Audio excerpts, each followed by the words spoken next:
Document জালিয়াতি, টাকা আত্মসাৎ, পাওনা টাকা চাইলে সাপ্লায়ারকে হুমকি ও চুক্তিভঙ্গের অভিযোগে ফুডপান্ডার সহযোগী প্রতিষ্ঠান পান্ডা মার্টের বিরুদ্ধে 4টি মামলা করেছে এক ব্যবসায়ী। বৃহস্পতিবার ঢাকার অতিরিক্ত চিফ মেট্রোপলিটন ম্যাজিস্ট্রেট মোহাম্মদ সানাউল্লাহর আদালতে এই মামলার আবেদন করেন ফার্স্ট টেলিসেলস কোম্পানির স্বত্বাধিকারী শিহাব মাহমুদ বশির। আদালত মামলার নথি পর্যালোচনা সাপেক্ষে পরে আদেশ দেবে বলে জানিয়েছেন।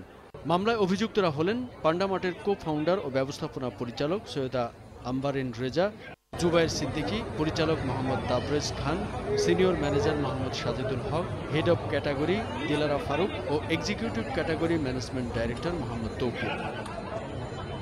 আরটিভি ডকুমেন্টস দিয়ে আমার থেকে ফেরত চালান দিয়ে কোটি কোটি টাকা আমার থেকে কেটে নিয়েছে, যা স্পষ্ট প্রতীয়মান।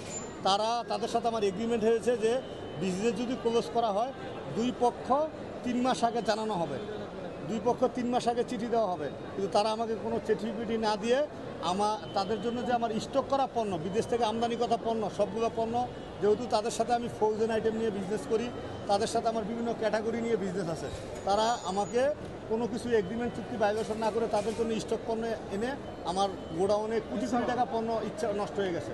তারা ইচ্ছা মতো জোর জবরদস্তি করে, দেখুন আপনি একই ব্যক্তিকে এক জায়গায় দেখিয়ে সাইন নকল করে কোটি কোটি টাকা আমার কেটে নিয়েছে। বিজ্ঞ আদালতের কাছে আমরা আমাদের আর্জির আবেদনগুলো তুলে ধরেছি সুস্পষ্টভাবে এবং ডকুমেন্ট সহ, যে এইটা হচ্ছে ফুড পান্ডা এবং পান্ডা মার্ট নামক অনলাইন ভিত্তিক ব্যবসায়িক প্রতিষ্ঠান।